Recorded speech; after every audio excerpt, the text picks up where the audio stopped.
Thank you, Swapnil. Sir, we will just wait for some more time because I think some more persons are joining.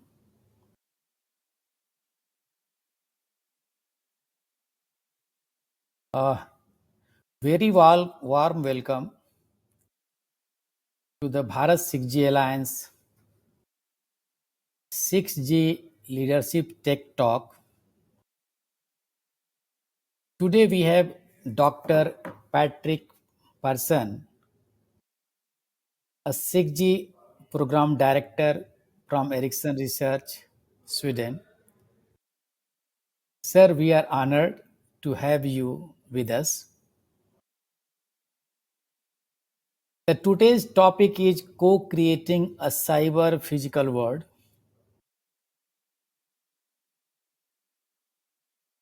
If you ask me, sir, to me it appears that 6G is all about cyber physical, connecting all physical objects digitally. And I'm sure that by 2030 there will be a lot of development use cases. So we have to be aware and take all those necessary actions which are required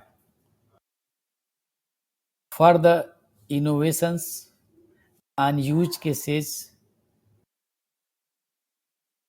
And that's why today, sir, we have and would like to know more details. There has been certain questions asked by our participants today, and I'm sure that they will be covered.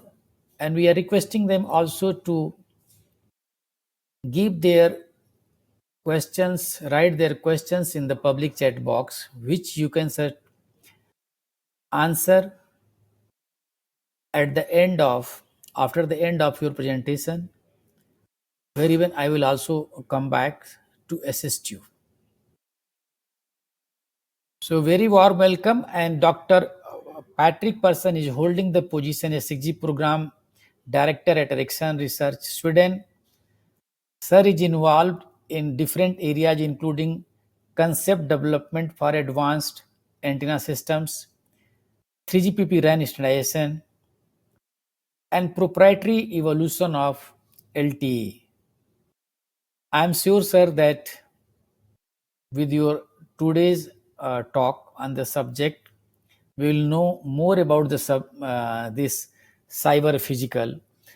And recently, even I have gone through one white paper published by Ericsson. So I am sure that that's all is from you only. So it's now I am handing over to you and making you a presenter. So sir, you can take all the rights now onwards. And welcome you from India. Thank you. Thank you so much for the welcoming notes here and for inviting me. So I'm Patrick Persson that has been presented here, and I hope you can see the screen sharing now so it works for all of you.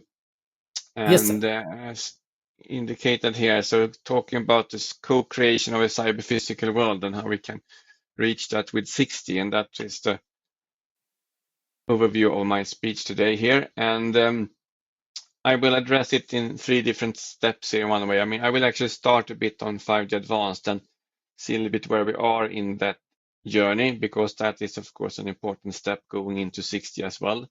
And then give simply a bit of a 6G update to say, I mean, where we will go through then a bit of the drivers and motivations and some of the key things that we believe are important now to set the scene for 6G from the platform perspective, and then address actually this platform as well. I mean, that we actually think 6G is something more than just a 6G radio access or an architecture and so on. So there are more things to come here, we believe. And then I will, before we have the formal conclusion, talk a little bit about the overall timeline and also what we have been doing to show a little bit of some proof points when it comes to 6G.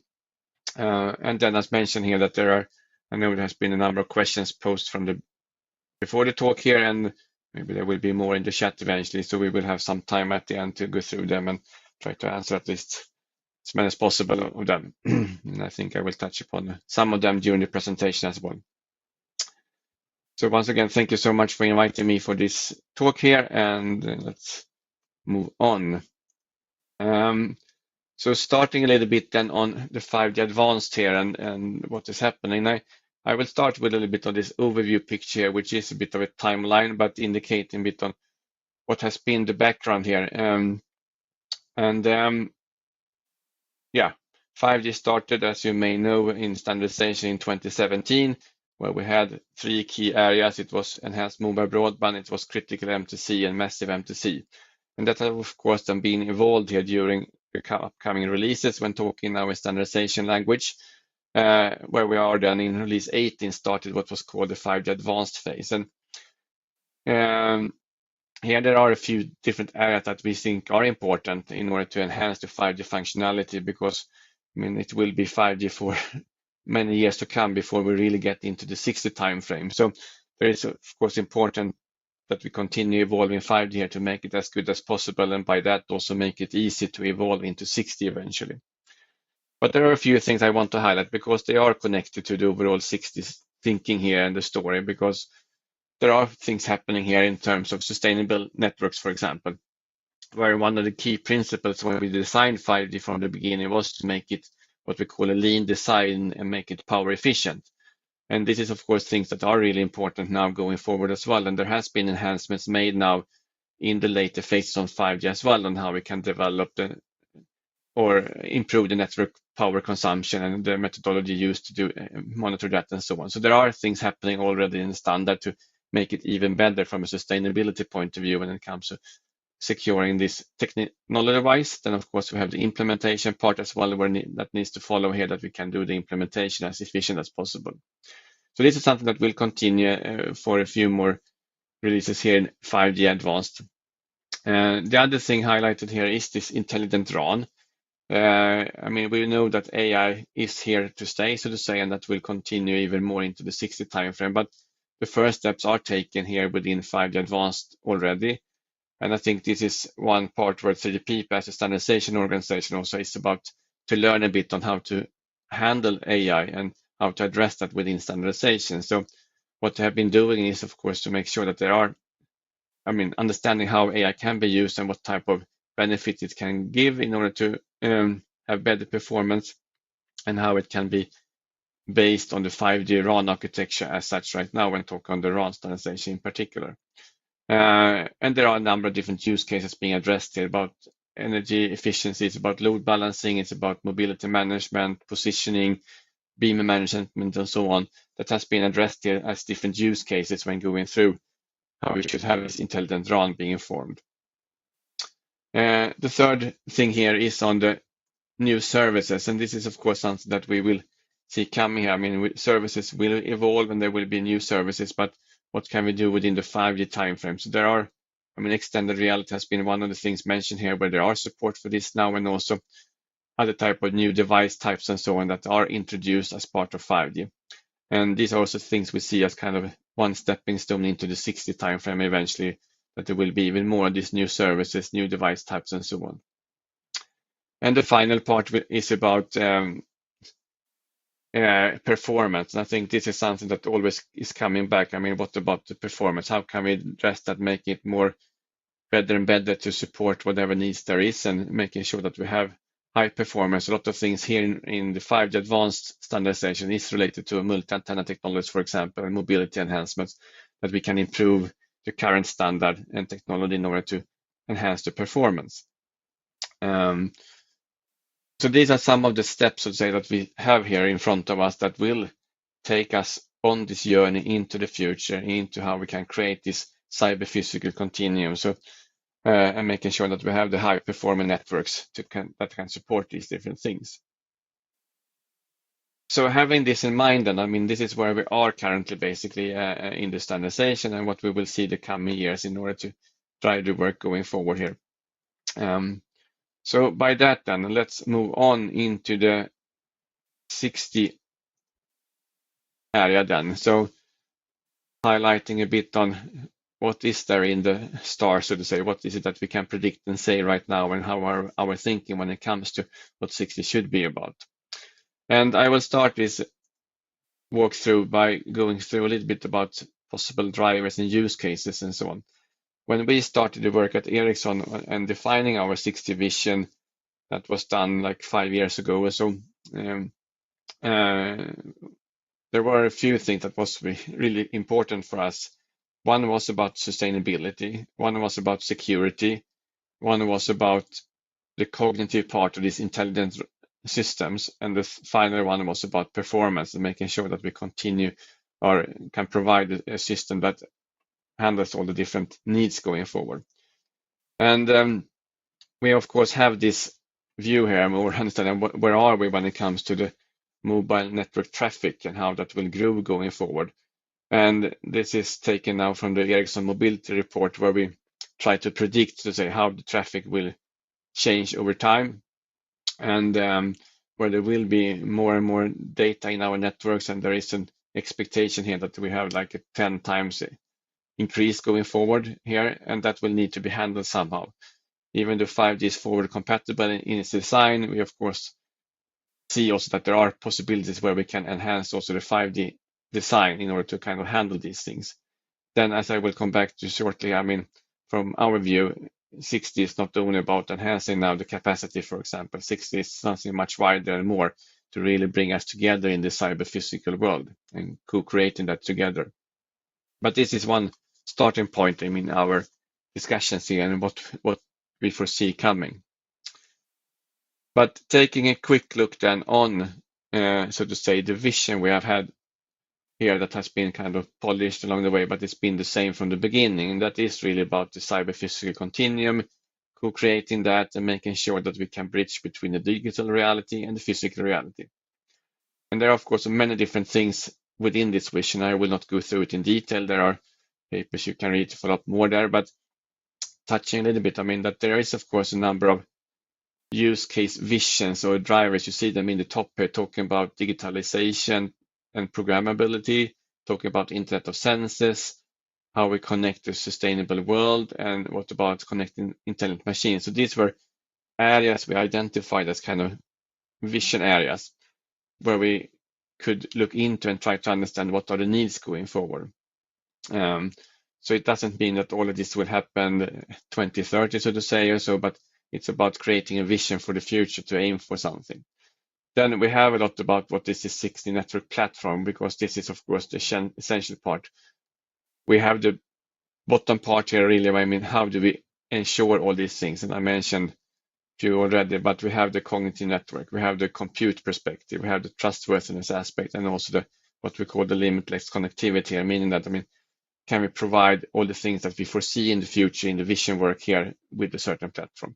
But on top of that, we also have this cyber physical world enablement. What are the services that we can expose, and what are APIs? Meaning that there are a number of things here where we believe that 6G can be something more, and that we can utilize this and have a platform for innovation where we can find a number of different services to be added, so to say, on top of that. And I will get back to this a little bit later, but just touching a bit on this vision here so that we know where we are, so to say, and what we're aiming towards.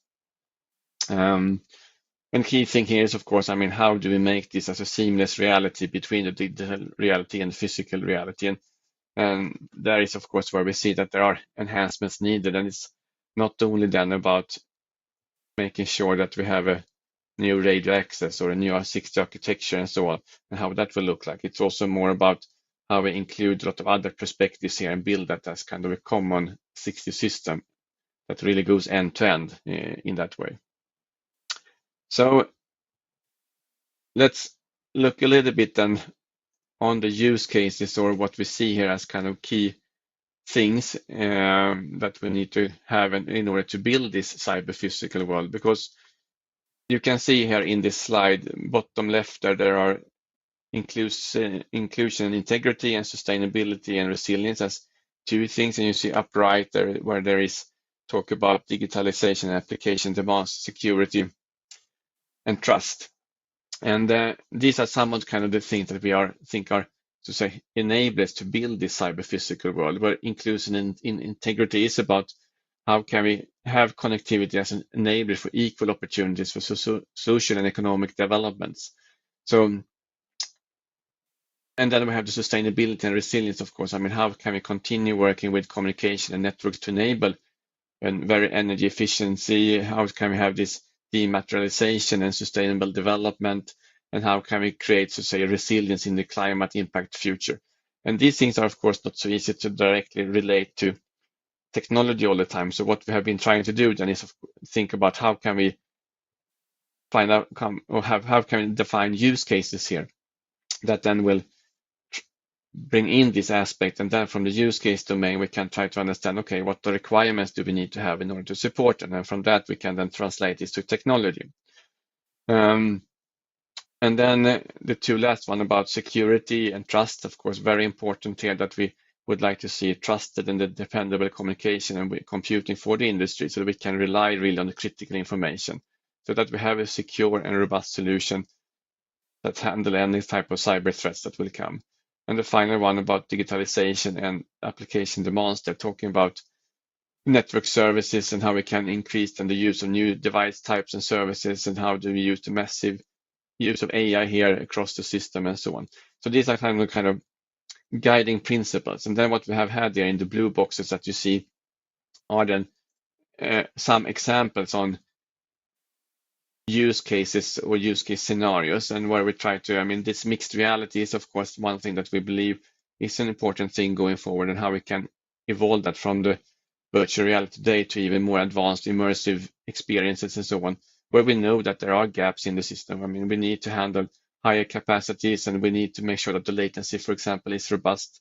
It's not so that I think we need to reduce the latency much more from where we are today. It's more about ensuring that it's robust and that we have an end-to-end view in this and handling jitter and all these things that is coming in, instead of pushing the latency requirements much further down, because from what we've seen, it's not that maybe that is so critical for many of the use cases to come that we need to improve all of these kind of metrics with a factor of 10 or 100 just because we go into 60.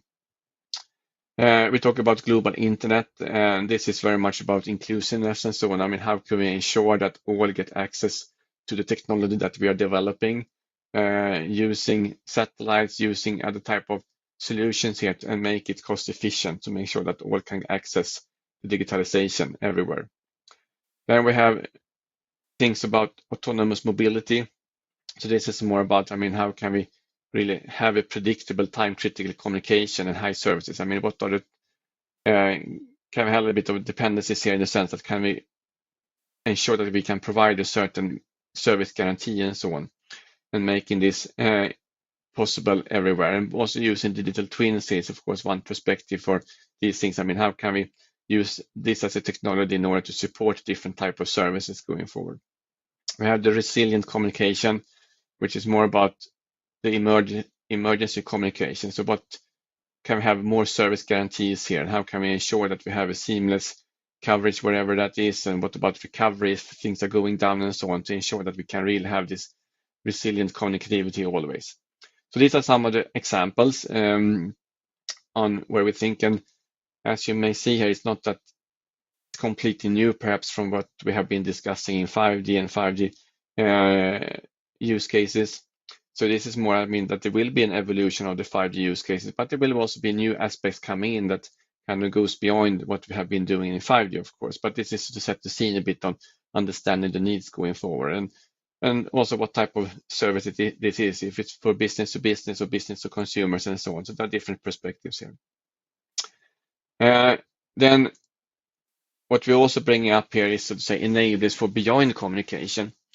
And this is where we think then that how can we use this platform that we would like to create for something more. We are used to see it as, yeah, we're transporting data, and that is what we do, so to say. But what can we do something more with the data? Can we provide other type of services that we can then bring here as new possibilities, thinking about monetization and so on going forward? So there are two examples listed here about spatial data engine, meaning that, I mean, what are the data we can have? We can use sensing functionality or positioning or compute and AI kind of provide new type of services based on that. But we can also see on this massive digital twinning, I mean, we can provide more data by using different type of devices, and we can also then, of course, have compute and AI on top of that to do things with it. So this is going beyond communication here and beyond communication services in order to create this cyber-physical continuum at the end. So these are a little bit about the background here that we have started in order to understand what we want to do and how to fulfill that going forward. And that ends up a little bit into basically this picture that I had in the beginning as well, where we have seen then, so to say, how we evolve in 5G from the mobile broadband, this critical communication to a massive MTC communication, enhancing that a bit, what I've talked about in the beginning, and now in 6G, where we're expanding that in different dimension, which is about building this platform, which is wider and can do more than maybe what we have been doing so far. And this is the picture to the right is something that is not Ericsson invented, to say. I mean, even though we have one part of formulating this, but this is agreed across in ITR, for example, setting the scene on what 6G should be about and enhancing from where we are today in 5G. So that we can meet the future challenges and add on here. So this is a little bit about the background on why we think there is a need to move forward, why we would like to see what we would like to see then when going into the 6G timeframe here. So talking then a little bit about getting into the how here, how should we do it? And then we have some principles, and of course also how should we handle the 5G system? How do we migrate from 5G into 6G? So I would like to touch upon a few key principles here that we think are important in order to do this journey. And starting a little bit with that we actually have multiple evolution paths here going forward into the 6G timeframe. And there are several aspects that we need to address in order to do this. Starting from the top, enablers for monetization exposure, something that is really on top of many operators today. I mean, how should we monetize in 5G and how should we ensure that we get value out of the investments done? And where we believe, I mean, that there are, of course, this possibility of starting up this aspect on the platform, thinking about how we can expose different networks capabilities already now, and is it possible to automate this process already now, so say, and prepare for even more things for the future. So it's maybe easier said than done, but here we are. I mean, that there are possibilities, I think, if you start thinking about this type of new way of, as a platform perspective, and then I think that will make it possible to find enablers and to monetize 5G going beyond the mobile broadband.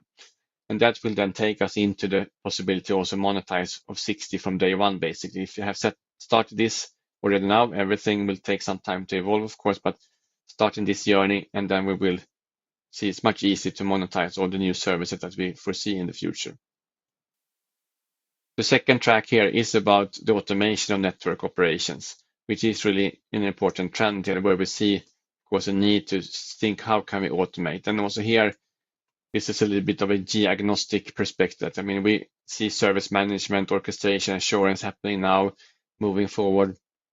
How do we handle data and AI already now in the systems, and then moving into what we call the zero-touch operations, where we really would like to take away a lot of the manual work that can be done by other things, by having an intent, for example, telling the system what to do, etc., and get into the zero-touch operation. So that is another key component here.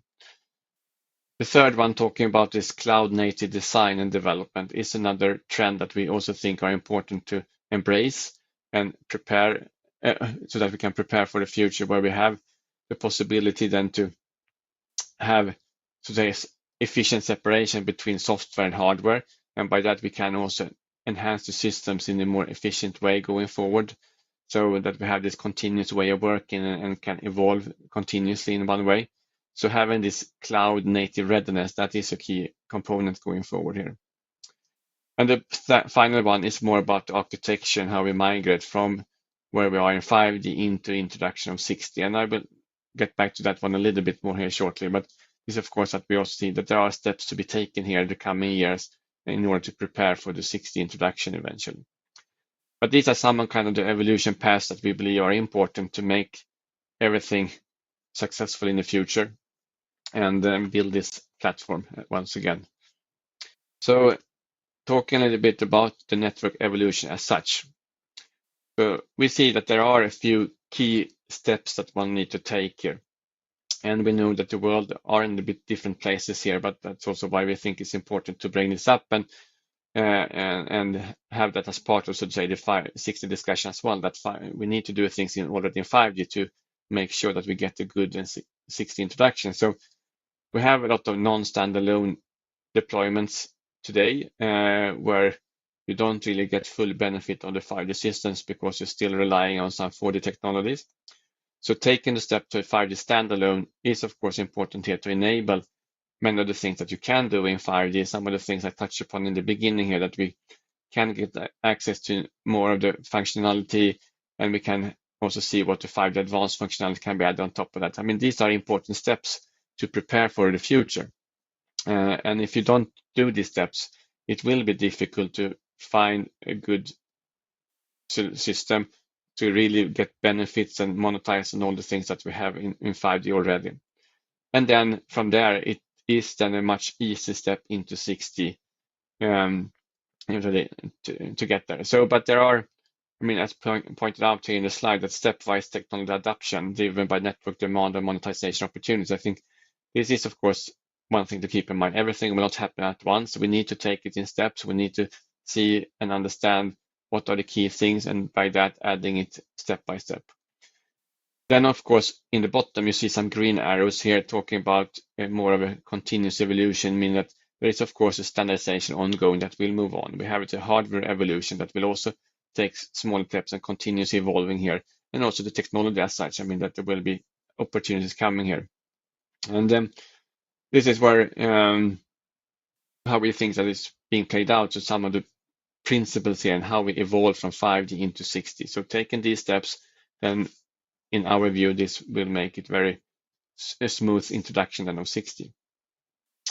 So talking a little bit about some other key principles then what we have about 60 here when it comes to these things. And that is that, yeah, we have the slogan here about minimize complexity and maximizing performance.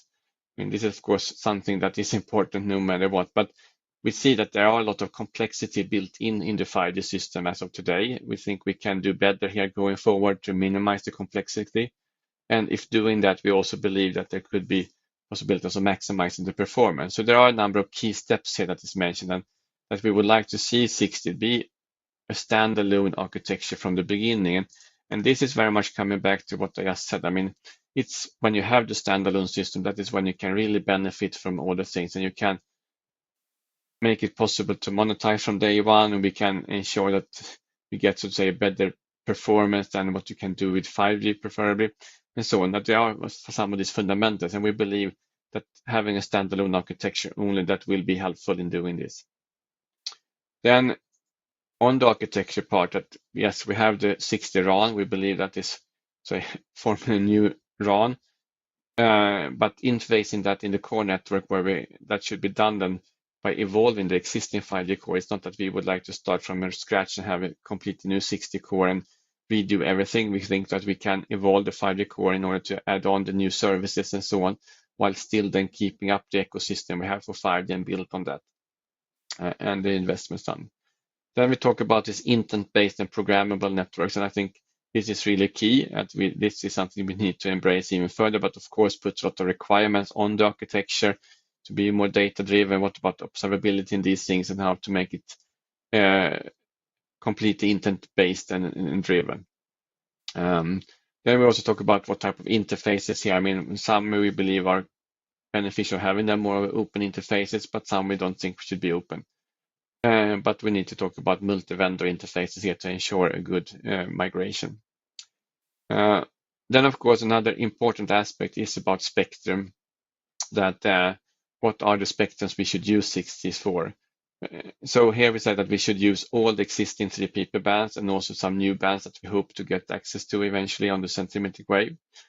And this, of course, if that should be the case, that we can use then 60 also on bands used for 5G, for example, then spectrum sharing will be a really important component. And we believe that this is possible to have a dynamic spectrum sharing support here that needs to be there from day one. And now with the 5G design and how it's been lean in its design and also forward compatible, it is not a big step to actually do this into 60 and make sure that we have a dynamic spectrum sharing. The overhead is actually not that high.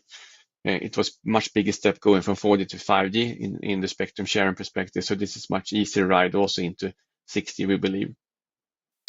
And then we have, of course, what I talked about, the new and evolved use cases. We need to support them, of course, efficiently and sustainable. So these are some of the principles that we have outlined for our 60 story. And just highlighting this spectrum, I think we will not spend much time on it. But anyway, this is how we foresee it, of course, that the lower bands are still very important. But that means we need to have this dynamic spectrum sharing for some of the existing band.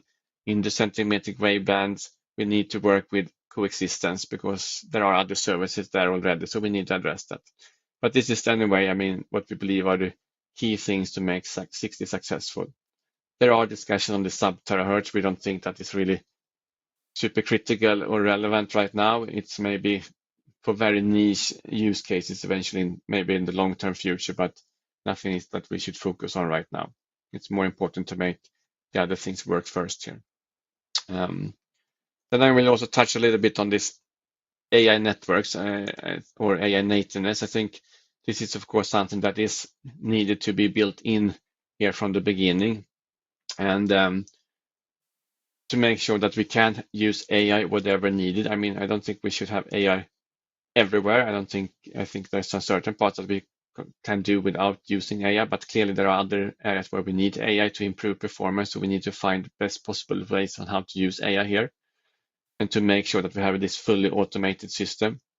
But of course, that comes with a lot of things on when applying AI in order to, I mean, how do we handle the distributed data infrastructure? How do we make sure that what type of intelligence and everywhere should there be and where should we put the intelligence and so on, and how can we distribute the data infrastructure? What about observability? But we of course also have the perspective of energy efficiency here. How can we include AI in an energy efficient manner? And I will come back to that a little bit later on here. So there are many things here, but there are clearly so that we will see, so to say, or targeting a fully AI native system going forward. Where of course for this, so making sure that we have the operation. And digital twins is of course one possibility to help out here, for example. So these are a little bit about the principles. I will touch a little bit here on a few more components. I will not go into so much details here, but anyway, highlighting a few things when it comes to the 60 radar access, because there are of course a lot of discussions and comments on do we need a new 60 radar access or not, and so on. And I think why should say do we need to have a new radio access technology going into 60 timeframe? I think there are a few things. I mean, we know that there are possibilities to enhance the performance. Energy performance is one key thing. We did it as a lean design in 5G, but that was in the time domain only. There are possibilities to do that also in the spatial domain and in the frequency domain. So we think that we can actually find quite large gains here in continue this journey on a lean design. There are a lot of things with spectrum and coexistence and so on, where there are things. We believe that there are possibilities that we can enhance also for the new services. We know there are new discussions here, but what about the sensing? What about how do we handle 60 massive IoT, where we think we can do it in a more efficient way than what we have done so far in 5G and 4G.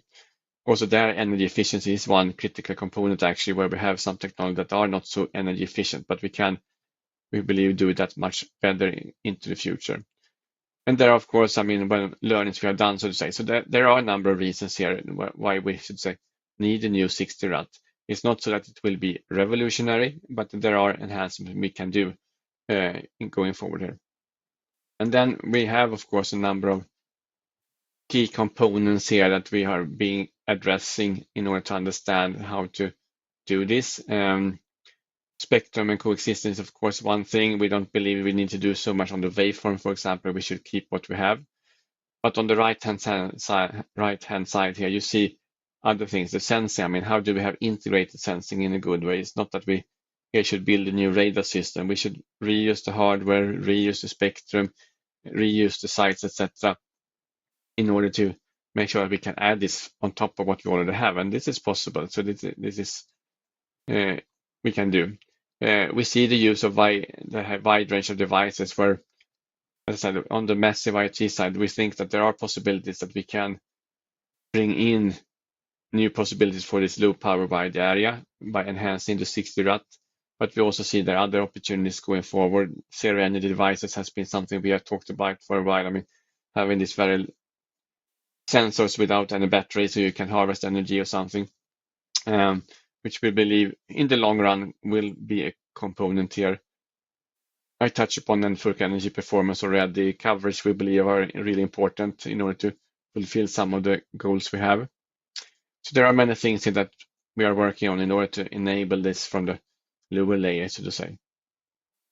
But then this is a slide here trying to summarize a little bit on the, so to say, key reasons for 60 RAN here, or rather 6 reasons for 60 RAN. So energy performance we believe is very important, and there are things we can do here. We think that there are possibilities to evolve for new services, new capabilities. Uplink is always something coming back. It's something we also need to address maybe already in the 5-year timeframe, but there are maybe things we can do here that we and how we can do this in a more cost-efficient way. It's not easy, but anyway, spectrum we talked about already, and different type of devices here, and of course the cost optimization. These are some of the things that we believe are important, why we need to move on here, where we see opportunities going forward. Just to go a little bit higher up than in the stack, we of course have a 60 architecture as well, and how we should enable it from that perspective. And here we think we can actually do quite some updates from where we are in 5G. And also here we have some principles on what we believe. First of all, as I said already, that we would like to go with this standalone option as that is the key deployment option, and simply because we had just too many options in 5G. So we believe it's possible to actually move on from there and find much smoother solutions. And having a standalone option is possible, especially with the step-by-step approach that I talked about earlier. We have then the reuse investments in 5G core so that we can continue keeping up that investment and build on what we have and continue using IMS as for voice service, for example. And the last bullet is really important, as to simplify the 60 architecture, meaning then that we have a number of multi-vendor interfaces and so on. And it would be good if you can align here before taking it too much into the standardization and so on, so that we continue keeping it as a smooth and simplified architecture as possible, because every interface comes with a cost, both in terms of standardization, implementation, integration, and testing, and so on. So it's important that we can agree on what are the key interfaces that we need to have here to enable the different services that we would like to see. The other perspective here on the architecture is, of course, to continue what we call this horizontalization, that we can build a future network and benefit from this continuous breakthroughs in the area of cloud native adoption, the automation of network operations, and AI/ML. So if we have this approach where we see then a clear separation, so to say horizontalization between the hardware, between the cloud, the transport, the data pipelines, network applications, management, and monetization. If we can see these are kind of horizontal layers, we believe we can do this in a smooth way, and that will enable a lot of things for the future. There is also, as for the radio access, we have a little bit more details here. I will not go into that now, but clarifying a little bit about what are the key multi-vendor interfaces here when it comes to the architecture, how we see that we of course need to have the UV-RAN interaction, and how we can use the lower layer split to enhance the functionality here, and also ensuring that we keep it simple and that we make it multi-vendor interfaces to a large extent here when it comes to building the 60 RAN architecture. We also have the core network evolution here, where there are basically two aspects. One is then, as I said, how we can evolve to support existing service, but also how we can support the new 60 specific capabilities in order to add on, so to say, what we have. So once again, not starting from scratch when it comes to the core network evolution, but rather evolving that. And adding then the new features needed or functionalities needed to have the things for 2030 timeframe and beyond prepared here.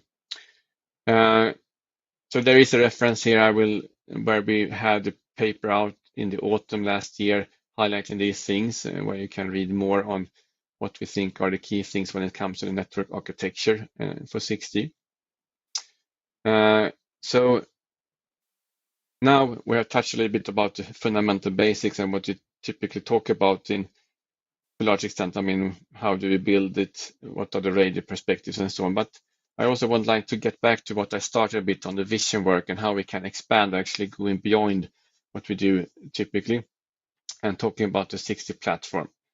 And this is then where we come back to a little bit about how can we make sure that we can further extend and, so to say, unleash the value of our networks, where we are used to do a lot of transporting of data, but there are possibilities that we can have the platform here and see this as a system that enables then other type of businesses to share information or build applications or content on top of it. So where, of course, if we have the connectivity services, that is the key. It will still be there. I mean, how do we, that we first of all transport the data to anything or anywhere, but that we can be better than in how we interact and so to say with the app ecosystem here. What are the services that we can provide from the connectivity perspective? So that is one part of it. But the other part is then what can we do more from this? That we can process and store the data, or we can be a source of data here when it comes to, so that we can use the network to other type of services, whether it's AI as a service or if it's a compute as a service or other possibilities here. But simply making sure that the network here and overall take a bigger role in the overall ecosystem here. So this is a vision we have that we are working on in order to kind of take new steps here. And this is something that will take some time. And I think some of this, of course, needs to start happening in 5G already in the years to come. It's nothing that we should wait with until 2030. So, I mean, there are steps that we need to take here. And that is a little bit, I'm coming back to this picture again that I partly had here, but that we see the possibilities here that, yes, if we have this network platform, we can have a number of things we can provide from that. It's about service assurance. It's about what are the external interactions we have, what are the business support we can have, and what are the network assets we can provide. And by doing that, and then we can have different type of things. I mean, we can have differentiated services, or we can have this information services. This could be network as a sensing, or could we have localization and mapping as kind of service that we provide, or if it's more about this, once again, AI and compute services. So there are many aspects here. There could be more things, of course, on that we can invent going forward, because I think this is a key component here, that this is a little bit platform for innovation then, that how can we evolve from what we have today and use this platform in different perspectives. So many things to come here, many interesting things, but it will take some time to really get there, I think. So also here we actually have a reference where you can read more. It was released very recently, where we address this aspect even more on the new opportunities then with the 6G platform to ensure that we are, say, what is it beyond the bit pipe? What can we do here? So by that, I coming a little bit to the final parts of the presentation, where I would like to just come back a bit on the timeline, but also sharing a little bit of some proof points, what we have been doing at Ericsson. And this is now a bit of a high-level summary view of the timeline, but I think it's important to think a little bit on this perspective, because we have had a number of years now where we have done research and enabling possibilities for 6G and building these visions. We are seeing now that the standardization is not that far away. Actually, some work when it comes to requirements and so on has already started a little bit, but the big thing will be next year, from next summer, basically, where the standardization will start. And there will be, of course, a number of years in order to ensure that we have a good standard to support all the things and set up basis. In our view, we have to see that first implementable specifications during 29, meaning that we can move on with first commercial systems from 2030 onwards. So this is a bit of the industry timeline from our perspective. So there are also mentioned basic technology trials here as one of the arrows, and starting up testbed activities and so on. And as you can see, as indicated in the timeline here, that has been ongoing for a while. And I will just highlight a few things we had in Barcelona, this Mobile World Congress in this year, where we had 4 different examples on how we can visualize 60, so to say. One thing that was the upper left corner was about this ultra low power AI technologies. So where we had a novel neuromorphic AI based approach for radio channel estimation, and we could show them that we actually can implement this in a very low energy way or power efficient way. So it's possible to do this. And then the other thing upright was about this offloading as one of the services that we should be able to provide. And so that we, in this example, was in a mixed reality thing, so that we can, you can sometimes you can offload a certain service statically, but here we can do it more dynamically, so that we can actually, if there are computation heavy tasks, you can then offload that type of exercise from, so to say, a lightweight or portable head-mounted device to the compute site in the network, and then continue having a continuous service here. So showing that this is possible and how we can do that. Then in the bottom here, there are 2 examples that are more targeted than the centimetric wave. So the lower left corner was one example here where we showed the usefulness of the spectrum and how we can enhance our system performance by using the centimetric wave. And to the lower right-hand side, where there is the first testbed, the first testbed trials we are doing on centimetric wave, where we have built the complete system, even though everything is not as it looks like. So the background, you see that is actually UE, so it's not that small at this point in time. But anyway, that we can show a little bit on how we can use and implement the centimetric 60 wave testbed here. So these are some of the examples that we have done now recently. We have also had previous examples where we have, for example, used the serial energy IoT devices and so on in order to show that we can actually implement this type of low-end devices and we can use them in our systems. So by that, I would like to conclude, and that as I said, we think that the 5G networks, we can extend that to a platform and start thinking about how we can expose things through network APIs. And by that, starting the journey of differentiating high-performing networks and how we can enhance that to some kind of network platform and so on, and by that having more service innovations. But we believe that 60 is needed to take it further, that is needed to enable the cyber physical continuum. So that is where we can really unleash the full power here. We also know in parallel that we have the industry is already coming quite far and starting to align what are the kind of key day one functionalities in order to understand how to set this up from the beginning. But finally, I have said that a few times now, this will be a platform for innovation where we can build a lot of things, and we believe that we can evolve from where we are in 5G, and that will then bring us into a very successful 6G eventually. So by that, I have concluded the presentation, and now I think we can maybe take some time for some questions. Yeah, thank you, sir. I think very informative presentation. So I think architecture of 6G, very simplified architecture. And from the day one, it has to be sustainable. So these are I think we have a lot of learnings about the 6G platforms. I think you have covered whatever I think, more than whatever I think I was expecting. So thank you for that. There are certain questions. So because while registering for this event, there has been certain questions. So I would just like to take the presenter right from you and giving those. Let me see. So the very first question, like these are the persons, I'm just displaying the name, starting from Mr. Manoj Gurnami of Nokia to some 37. More than that, I think they have asked the questions under Okay. the different facet of uh, this 6G technology. So some I'm sure that already have been answered by you. However, there are some which we have to, if you have not covered, then you may consider to do so.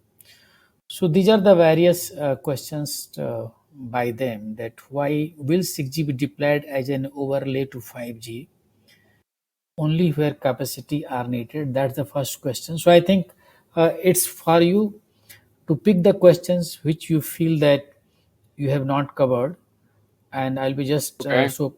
display. So over to you now. Mm. All right. Yeah, let's see then. Well, I think no, I don't see 60 deployed as an overlay. I mean, we would like to see 60 as a new system, as I talked about. I mean, that we should reuse this frequency bands and so on, but it will be a new system eventually that will take over. So it's not only where capacity will be needed. When it comes to sustainability and migration challenges, I think I touched quite a lot about the migration, how we foresee that, of course, and taking step by steps. And I think sustainability and resilience, yeah, sustainability, clearly, I mean, continue working with energy performance. Things I think we can do them more from the technology perspective, but I think a lot of things are also coming from implementation, actually, that there are things we need to enhance that. How can we use new things when it comes to implementation? Resilience is really an important question. I mean, how should we do that while do that in a cost-efficient way as well? So there are, of course, some possibilities here when it comes to, yeah, first I think, I mean, how can we use, for example, AI here, and how can we ensure that we have backup systems? And we are also discussing a bit on how we can enhance the protocols, for example, to be more resistant for different things if there are attacks and so on. So there are different possibilities here, but so there are many possibilities here, even though I think this is a tricky area where they are difficult to really do that in a good way. Software-defined radio, not necessarily maybe as a software-defined radio. I think the cloud implementation and cloud infrastructure will, of course, be a base for the architecture as such. And that is, of course, one part of it, but not really maybe software-defined radio as such. And the spectrum sharing and interference management, as I said here, I mean, I think this is really important. I think we can do that, and we have ideas on how we should do that dynamically in a very efficient way with less overhead. So clearly there are possibilities here that we can do that.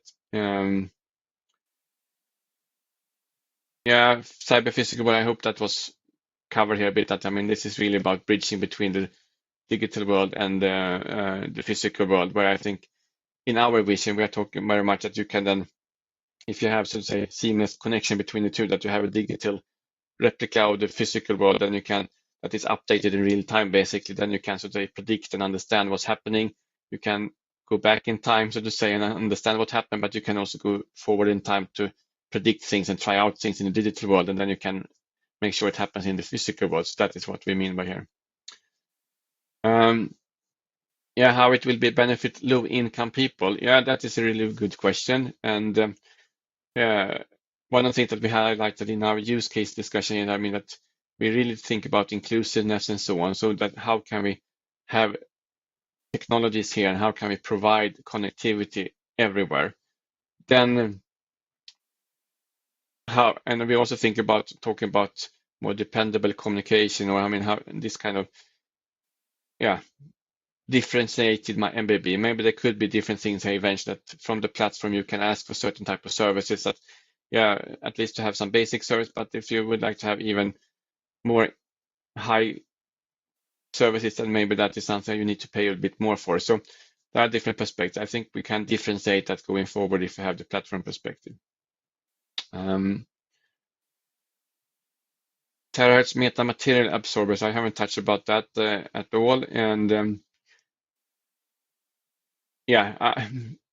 terahertz, as I said, I don't think we will see much terahertz to start with in the access technology. We may have it in the backhauling that is used, but not on the access side for a long time. And then, of course, I mean, how you build things, then particularly in antenna design, for example, yes, you can use some kind of metamaterials in order to enhance the performance, perhaps, but nothing that we are really looking into, and I don't really have so clear answers here. The transition, I think I touched a little bit about that. What are the challenges? I think one challenge is clear that operators need to involve into a 5G standalone to start with. I think that will make it much easier. And why we are discussing 6G now and when we are struggling with 5G monetization? Yes, a very good question as well. I think we need to have this kind of discussion on what is the next step. I think that is healthy for the ecosystem and try to understand where we're going.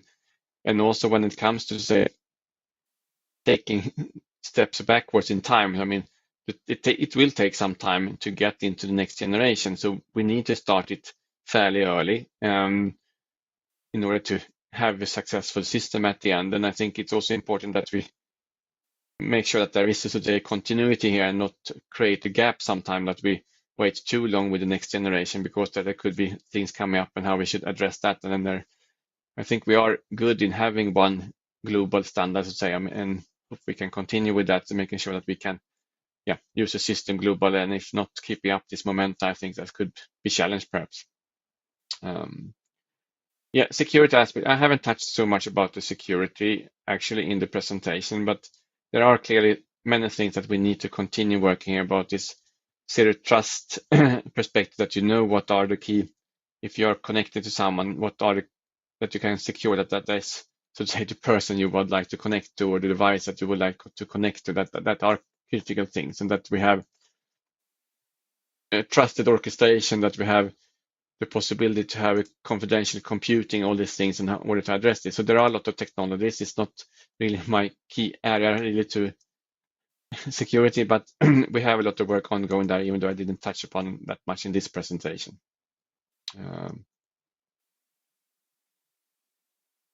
Speech processing, speech recognition, and speech enhancements. That is, I mean, we believe that strange to say perhaps, but clearly voice is still needed going forward also in the future. I mean, we need to have the voice support. Then there could be technologies and how we can enhance speech processing. Nothing that we haven't really touched much on exactly, so I can't really answer exactly what new things we can do here, but clearly there could be things we can improve in the coding or something, most likely. On the slicing, if that is different from 60, let's see. That will be a little bit better to see, I think, when we progress things here. AI, of course, is clearly a key thing here. Blockchains, we haven't really talked so much about that from Ericsson perspective, and don't really think maybe that is a key thing here going forward, but AI clearly is. I think I've touched a little bit about the latency. I don't think we have seen so many use cases at this point where you really need to push it much below 1 millisecond. And so I think, as I said in the beginning of the speech, that it's more about to have this end-to-end latency to ensure that works, that we reduce the jitter and these things. I think that is more important to make sure that the services work and push it even further. Monetization, I think I tried to touch that a bit on how we can introduce processes. I think this platform perspective is really key here in making sure that that's happened. And of course, the ecosystem needs to follow to make it possible. On antenna design, I think considering that we are fairly on the same frequencies that we have had in 5G, from the antenna design, maybe there is not so new things that we need to have. Of course, maybe you can have bigger antennas, more antenna elements. So of course, if you can build that in a power efficient way and so on, and how you can control the different antenna elements in a good way, that is a key thing, I guess. If you talk about duplexing functionality, I didn't touch so much about this. Of course, if you can, so to say, from the antenna design, enhance the isolation between TX and RX, that is, of course, a possibility here. We can maybe improve functionality there, even though we are maybe thinking that maybe full duplexing is challenging to clearly be there in practice. There are other things I think we think are more important to start with. Digital twins are really important. I mean, really building up the cyber physical system. I think digital twin is the key here. I mean, how can we build that? And this massive use of digital twinning. So that is clearly why we would like to see enhancements in the system here when it comes to what type of devices could be there in order to provide the info and so on. On the key use case, I think I tried to touch a little bit on that in the slides here, so I think we can look at that later. a practical is implementation of digital twins. I'm not sure what how practical means here really, but I think overall, when it comes to all the use cases and all the with the digital twins and so on, we have the term massive or scale or something. I think that is one thing here compared to 5G. Maybe that is a more massive use of these things, so that you need to scale things. We can do it now and taking it in some example, but can we scale it and do it in a much bigger perspective? That is the key, I think.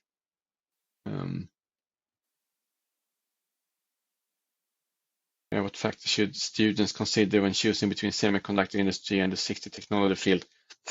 Yeah, I think there is clearly a need to have more people in there. I think having people that can understand a little bit wider, I think that especially when we talk about the vision and platform, it's not only about radio access, it's not only about AI, it's not only about a certain specific technology. I think if we can widen it a little bit and get a bit understanding across different areas, I think that would be relevant going forward.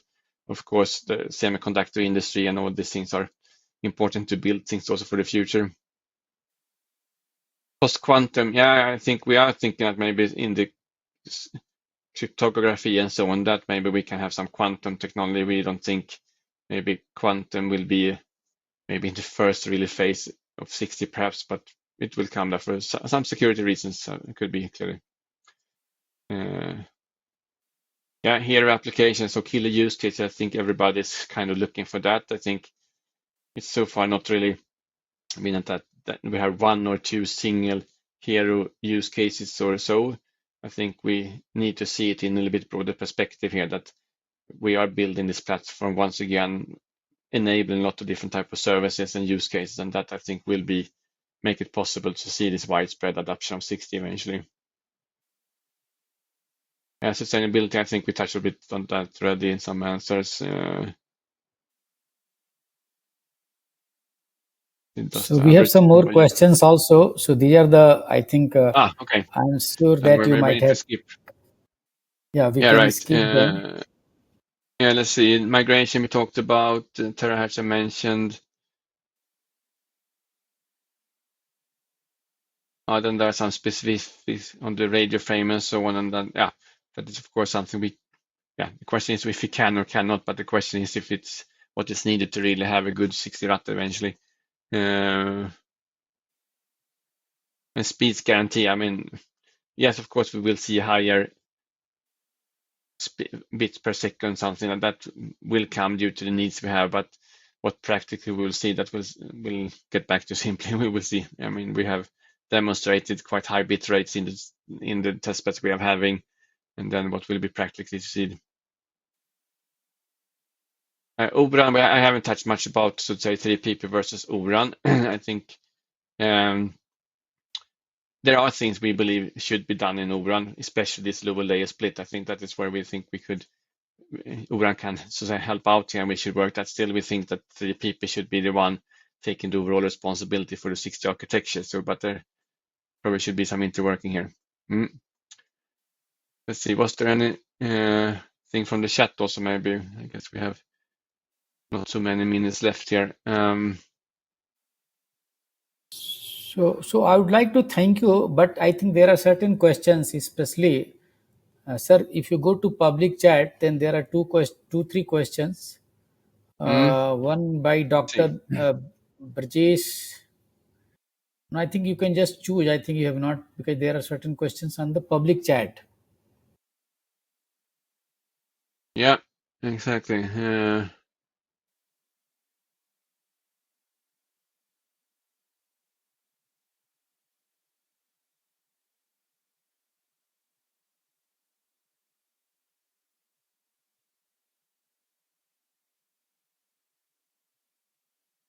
I think on the network functions, there was one question that I think generally we have seen an explosion of network functions. So I think it would be good if we can consider, so to say, reducing them or finding one way of doing that. And then if there will be a specific one related to AI, yeah, maybe. But I think generally we should try to.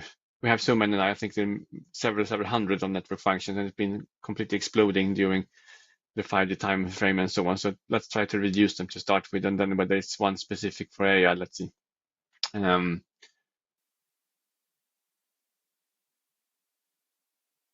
sure I follow your question, Patnaik, on the antenna level there, what measure changes we are expecting. I'm not really sure what you're asking for there. Data management for AI. Yeah, what I think generally here, I mean, on the data management perspective, I mean, first of all, we need to have an architecture that can support this data that we need to have, so that we can see what are the data pipelining and what is the architecture supporting that, and how can we get access to the data where we want to have access to it, and should we then move data around and so on. So I think that is one perspective of it. Then we shouldn't forget about the observability perspective overall. I mean, how do we get access to data, and how can we observe it, and what levels in the network we can do that. I think this is a key thing here going forward. Device level authentication.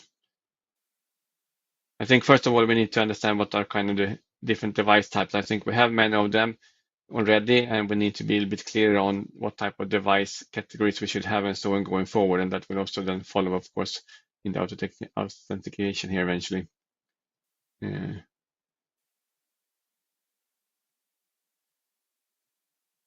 Yeah, I think it appears that you have already questions. So thank you very much. So from our side, Dr. Asta Sharma, I request her for the vote of thanks, and request my other colleagues also, Sunil Tripathi and Gyanendra Singh, who are also, I think, have been part of our team, to be online. I'll be just giving them also. So over to Asta. Thank you, sir. My voice is audible. Yeah, okay, thank you. So, as we conclude this insightful session, it is my honor to extend a heartfelt vote of thanks to everyone who made this event possible. First and foremost, I would like to express my deepest gratitude to a distinguished speaker, Patrick Persson, 6G Program Manager Director, Ericsson Research, for sharing his invaluable expertise on the evolution from 5G to 6G. Your expertise and vision have illuminated the exciting possibilities and challenges of merging the digital and physical realms. Your expertise and vision have really helped us, and we truly appreciate the time and effort you have dedicated to sharing your knowledge with us. I would like to thank our Director General, Sir, Mr. Rajesh Kumar Pathak, also for his inspiring mentorship and taking this initiative of organizing this 6G Leadership Tech Talks, because it was his brainchild. And I would also like to thank all the participants for joining us and actively engaging with thought-provoking questions. The questions which we receive is what actually make the talk more exciting, because it is the questions which has been asked, we are able to understand the various insights from the leader. And a special mention goes to Bharat 6G Alliance team as well, to Garendra and Swapnil, for the dedication and effort for organizing this event. Your hard work behind the scenes has ensured its smooth execution, and I finally extend my appreciation to Zero Technical Support team for ensuring that everything ran seamlessly. Wishing you all a wonderful day ahead. Thank you. Thank you all. I think audience is more important, and thank you from India. Next will be after 14 days. So let us meet again on 5th of September. Thank you, sir. Thank you very much. Yeah. Thank you all. Thanks for listening. Bye-bye. Thank you, Bye. sir.